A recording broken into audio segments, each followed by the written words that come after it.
some circumstances where aspects are left up to the discretion of the Secretariat, and that discretion is not exercised in a fair or unbiased way, but instead sometimes it is exercised in a very capricious manner, right? And without fairness or concern to all of the affected or parties affected or likely to be affected. And that can't be. So oftentimes you find the commission itself bogged down with the fine-tuning of details. You remember how many weeks we went through trying to fine-tune the details of an order and a work plan, so as to ensure that as far as we can anticipate that every aspect of this process, and even now, as the process is evolving and being executed, we still have to look and take steps to, ensure it is on track all the time. Commissioner, here is a thought. Now, having been in management, all of us here, we know how management operates, and it seems obvious that GECOM's management does not operate in the way logical management operates. Sir, would you be able to say whether the commission meets and they are looking at scenarios? For example, as a manager in my company, I would be asking my team, what can go wrong? Let's be prepared for it. Are you guys having any such discussion as what might be the next difficulty to arise and how to mitigate it? I can tell you for myself, Yog, I certainly do. And that's not me blowing my own heart. I certainly do. And I try to make contributions at the commission meetings which reflect that contemplation that I would have had of likely scenarios, issues that are likely to arise. And I try my best not to address an issue without even trying sometimes to provide a solution or a suggested solution, because I believe issues are issues. What is more important are solutions. Right. That being said, sometimes you get entangled in such minutiae that is unrelated. Is very similar to my opening salvo of throwing a stone at every dog, and even the dog excrement that is left behind, and that slows down the process. It leads to frustration sometimes. Let's address the recount itself, sir. There are, in my view, and I think Leonard would agree with me, there are, as Maya Motley said, forces that seem to want to stall, that seems to want to prolong, that seems to want to probably not allow this process to come to an end. What mitigating plans does GECOM have if tomorrow APNO or PPPC, either one of them, say, look, we're not interested in any more of this recount, we're walking out of this building? What happens then, sir? It's simple, Yog. It's very simple. This recount is not one stakeholder's recount. This recount is GECOM's recount. This recount is GECOM's recount. And you are invited to participate because you have a stake in this process. And if you choose not to submit yourself to it or participate in it, it will not affect the work of GECOM. It ought not to affect the completion of it. You don't come. And as cavalier as that may sound, then that's it. That's the reality. Okay, and here is another a completely different question that I have asked you before, but I just wish to ask again, sir, because it's in a different light I'm putting it. Commissioner Sase Gunraj, is he a creature of the PPP at the recount, or is he first and foremost a commissioner of GECOM? I usually hate when I have to answer this question because I think the answer is obvious, and this is not being pejorative to you. I derive my office from the Constitution of Guyana. I have sworn to uphold the Constitution of Guyana. Okay. And as a consequence, my obligation is to the laws that govern my office as commissioner, which is derived from the Constitution. I don't know if I said Constitution enough in that answer. So Commissioner, how can you then continue to be in a same entity, in a same building, with people who did the same like you? They raised their books up and they swore to God and to this country to uphold the Constitution. And they have been most flagrant in their breaches of same. And I'm talking specifically, now the 50, 60 odd boxes are showing Mr. Mingo's figure. Sir, Mr. Mingo continues to be an employee of GECOM. How can you swear to uphold the Constitution? He did the same. That picture doesn't look right to me. I mean, both of you have sworn. It does look right, Yog. It does look right. You know why? I said yesterday, this question differently couched was asked of me yesterday, and I can't recall which reporter asked it, but they asked specifically in relation to the breaches that are, or the violations, however you want to describe them, that are emerging on a daily basis, where the will of the electorate was the attempt. And I will answer you as I answered them. I would prefer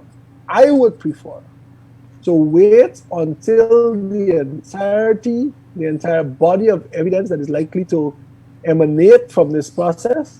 I would prefer to wait until the entirety is in my hand before I form a decision or enter into any discussions on likely consequences. And I descended into the vernacular when I answered the question yesterday, and I will do so once more. And I try not to make it a habit. I told the reporters that it's better to be sure than to walk wild. Mm-hmm.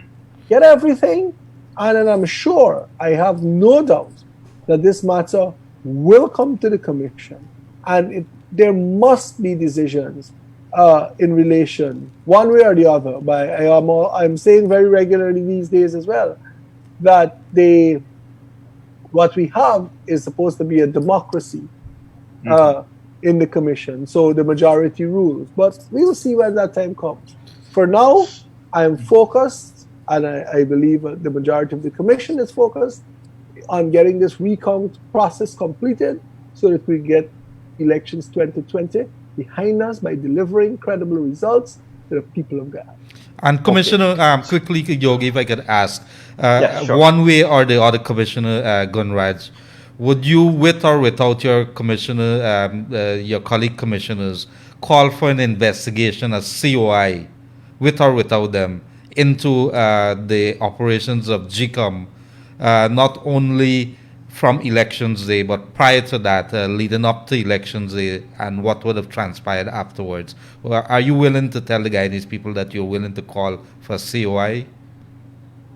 The law has a very particular Latin phrase that we use, res ipsa loquitur.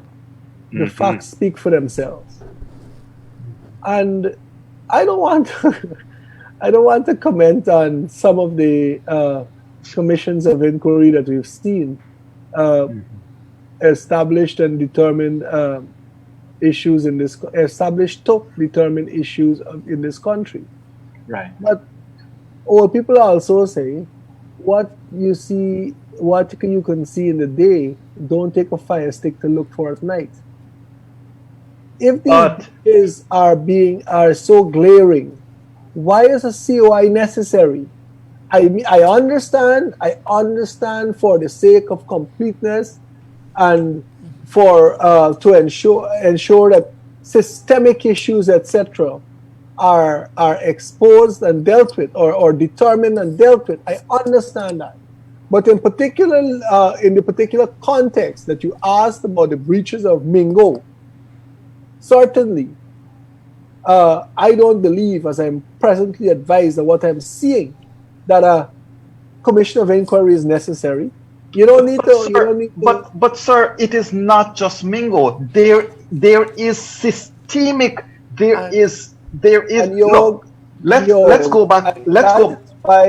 that is why I answered the question in two parts. Perhaps for the determination of the systemic issues, etc. And I don't want to say this necessary. There may be ways, very simple ways of determining what those systemic breaches are. The Commission of Inquiry is not the solitary solution. But bear me out with this. Look, you were a commissioner and you were locked out of your own place of work. You are a commissioner, sir. Here is a building that is probably the most safeguarded building on this planet on that night. And still, there is a bomb threat. The Canadian High Commission said the man who was talking about the bomb probably know how it got there. But there has been too many things to ignore. And there is obviously an infiltration of either political party, political persons, or some nefarious planned activity to subvert the development of democracy from a GECOM level. And sir, I don't know, the chips would have to fall where they may, but at the end of the day, the Guyanese people would have to have answers. And Yoga, I'm not disagreeing with anything that you said. Absolutely nothing that you just said. All I am saying is that I would, just as you are, or perhaps my anxiety or my hope for the determination of those issues maybe dozenfold greater than yours, right? Because I have seen so much during this process that I obviously want answers. But all I am saying, the only thing that I'm saying that is different from you is that I don't believe that a commission of inquiry, I'm not saying that I don't believe it is a means of establishing what the issues were. I'm just saying that it is not the only option for determining all of these systemic issues, etc., that we're talking about. Mm-hmm.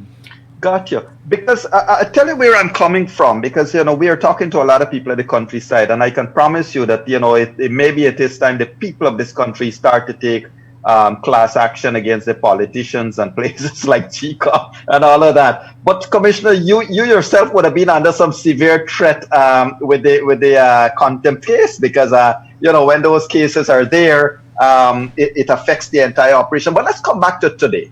The recount is ongoing. You posted as much as, I think, as recent as an hour and a half ago, you said you exclaimed 88 boxes today.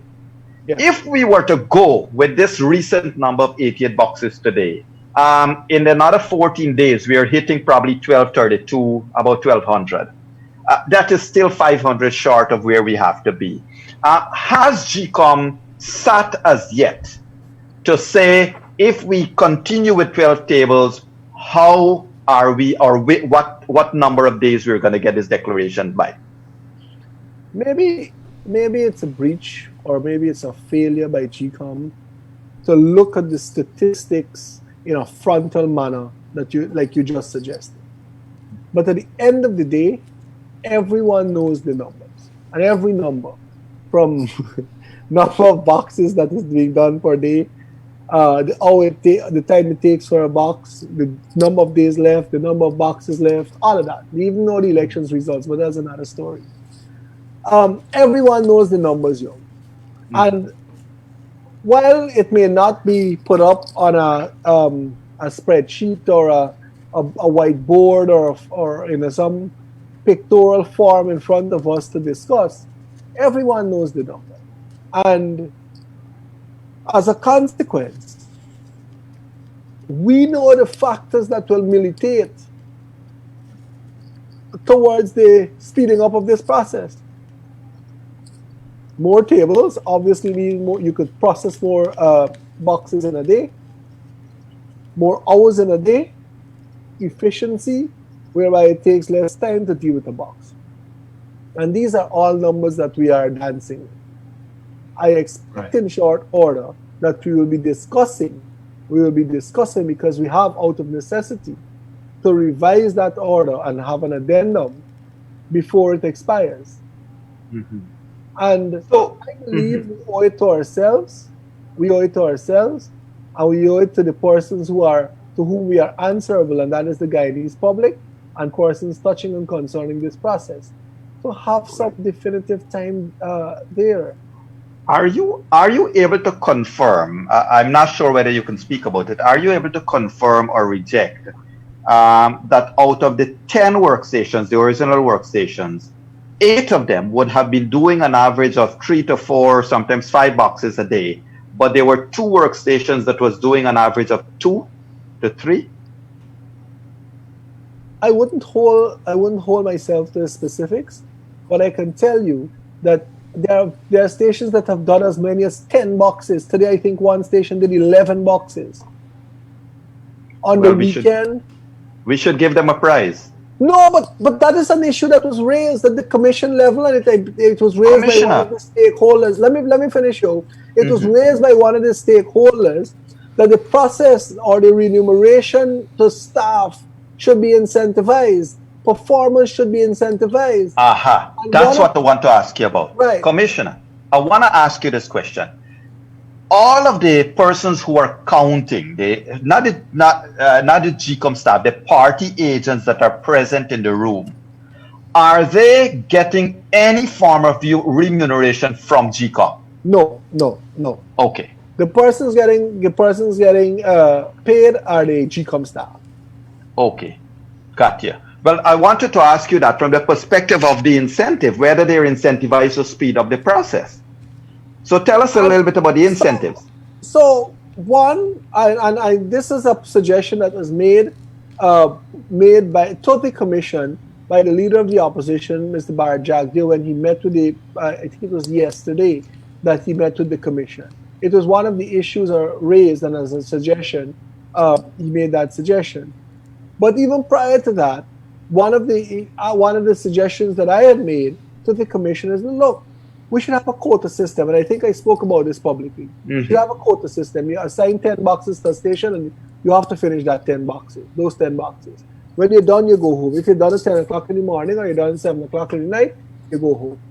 That is one incentive. Right. So it allows you as well to manage performance. Right? I wanna. Yeah, go on.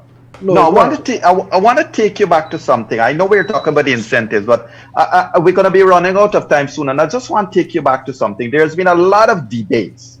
I know everybody say let's move forward, but there has been a lot of debates and a lot of conjecture and a lot of talks about that fateful night of the declaration, and that on the night of the declaration, you guys were in a room. Why is it when a Region 4, such an important region, the decision maker for Guyana, why is it, from your perspective, when such a declaration is being made, the commission is having a private meeting? First of all, Yog, it wasn't in the night. It was, if I tell you the specific time of day, I'll be misleading you. It was Thursday, the 5th of March, 2020. You'd recall on the Wednesday, it was when they used the spreadsheet and so on the Wednesday. Objections were raised to that. We had a long commission meeting dealing with it. It was decided that no spreadsheets should be used, that the actual statements of polls should be compared. That process was resumed later on, late in the evening. Before you know it, the staff claimed to be tired. You had all kinds of activities that night when an RO came and an RO couldn't work, and an RO finally started, and then a flash drive went missing, and police were called in, etc., etc., etc. Fast forward to the next morning, the morning of Thursday, the 5th. Before you knew it, and the CEO, during the course of the night, indicated to all present, and that's the representatives of all of the political parties, that the process will resume at 9 a.m. tomorrow. This is Thursday morning. Thursday morning, that is when the issues of the bomb threat came up. That is when Karen Cummings came and sequestered a room in a GECOM facility and the heads of diplomatic missions, etc., into a meeting in a room on GECOM's facility that was sequestered, and threatened with a revocation of accreditation, etc. I know the chairman had a meeting that morning, with the heads of the several diplomatic missions. That's when the issue of the bomb threat arose, all of that. Mid-morning or somewhere thereabout. Actually, no, while all of this was going on, Mingo came down his office was apart, in a room at the Ashman's building. He went down there, first time he surfaced for the day, with a document, and he purported to say, he attempted to make a declaration. He was not successful. He retreated to the CEO's secretariat, which is on the 3rd floor of the building. After that, the chairman called a meeting, and we were in that meeting. The observers were on the outside of the door. You had the ABC diplomats, you had lots of people on the outside, etc. And they're back there to resume the process, and we will meet, and then we will start the process again. As that is happening, you could have heard the noise outside, the loud protest, etc.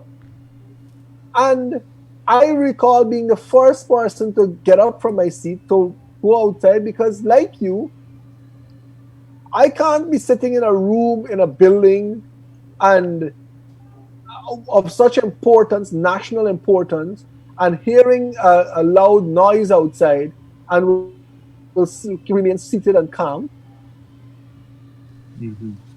I went out the room, and as I was leaving the room, that is when I recall it might have been more than one ambassadors, but I will not trust my hazy judgment, memory of that at this time. But the Canadian High Commissioner said that she was summoned into the room by the chairman, and I remembered hearing that, look, he's attempting to declare. I heard those words. Who said them? I can't recall. But as I went out, I saw Mingo on a platform in the building. The building has like an atrium, so the stairs going up. He stood there and was attempting to address 2 floors of people. Right? Okay. So, and it all went downhill from there, because thereafter there was no attempt to take control of the process. The commission did not meet for days after that, right, to take control of this process. And I did hear my colleague yesterday say that the RO is a statutory office of which GECOM has no control. I don't subscribe to that. I don't subscribe to that in the smallest measure, because at the end of the day, statutory process or otherwise, the Guyana Elections Commission, which hired Claremont Mingo, is the body that is constitutionally responsible for the holding and management of elections in this country. Nobody else. It's not Yog Mahadeo or Leonard Gildarie. It is that body that has to do it. Mm-hmm. Got you. And Commissioner, So quickly, Commissioner, as you on that, and you're indicating there that Clement Mingo is a creature, therefore, of GECOM.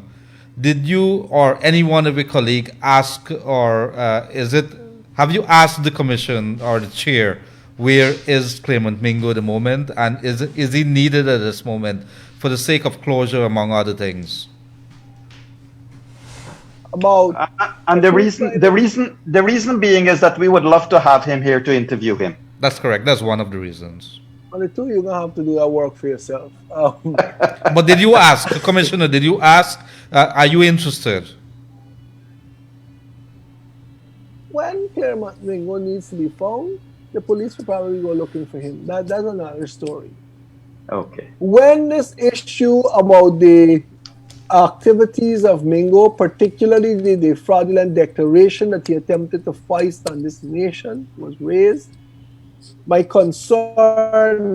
last concern raised about this specific matter was a few Fridays ago when I presented 10 motions. One of the motions was to dealt with the staff that will be conducting this very process. Mm-hmm. And you'd recall the ruling on it was, or the ruling, the majority decision was, ruled by the chairman, that Mingo, the returning officers, will not be a part of the current process, and as a consequence, there was no issue regarding Mingo and his involvement in this process. And in addition to that, that the CEO obviously required staff to conduct the process, and that the commission ought not to provide and I'm paraphrasing here, not right. to provide a fetter to right. the CEO's ability to utilize his staff. Good. So Commissioner, we got a couple minutes more to go. Let's talk about here on. So here on, if we do a computation, we're seeing that there is obviously a problem. Everybody knows there is a problem with the 25-day limit. We don't know, and none of us can speak for Madam Chairman. No pun intended here. None of us can speak. None of us can speak for the chairman. But we don't know, and the nation is looking on. It's a prolonged process, and we would certainly want, sir, is there any way that we can appeal to GECOM, that we want to know what's the closest number for completion? And secondly, sir, what's the status of the CARICOM observer mission? If they agree to come here for 25 days and 25 days are up, is there any discussion ongoing with the CARICOM observer mission that they can be replaced by others? Is there any discussion happening with regards to the overseas observers?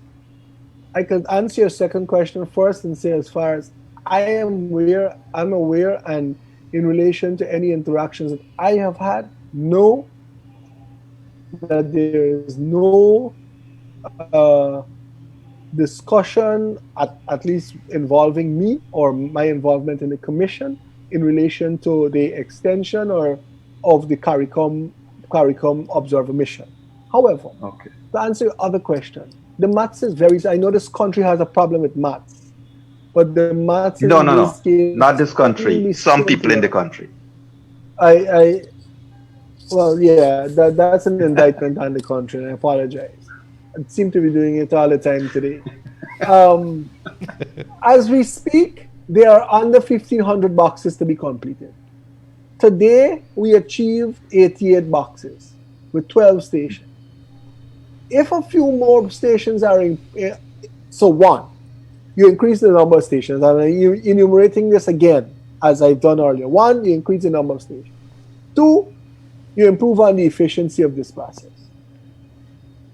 And three, you look at maximum use of the hours. I've been singing this song almost every day where the maximum, we're tweaking the close of business. At the commission level, at least, we're discussing a tweaking the close of business operation in terms of issue of boxes, etc. I'm not sure how well a formula we achieved today to achieve 88 boxes, but that being said, Well, once we do that, I and can you tell you. start to exceed 100 boxes per day, today is day 15. You got 10 more days in the original juris. You have 10 up and get it to over 100 boxes per day, and then you may just need a few more days at the back end to complete this. But you Correct. also see you read the post in relation to the number of boxes this afternoon. But you also saw my commentary. Where there's a will, there's a way. Of But where course. there's not, there's an excuse.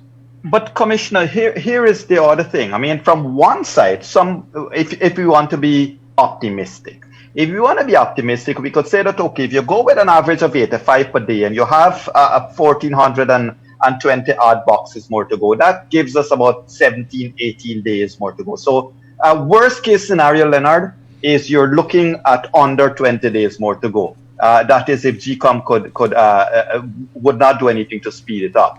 But Commissioner, the concern that a lot of people have, if on day number end, on D-Day, tabulations are announced to this country, is there anything in the order that can guide us to say, on D-Day, so much time thereafter, a declaration will be made?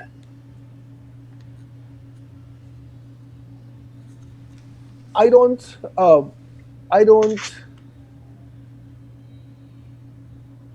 can't recall that there's a specific time, but what I can tell you, without fear of successful contradiction, that I believe that must be done in the shortest possible time. And shortest possible time must mean a matter of hours, perhaps, a day at maximum. Because you know what? And I hate to have to say this all the time, we have put this country through a lot. Right. We have put this country through a lot, and I think it is time that we stop this charade that we are engaged in.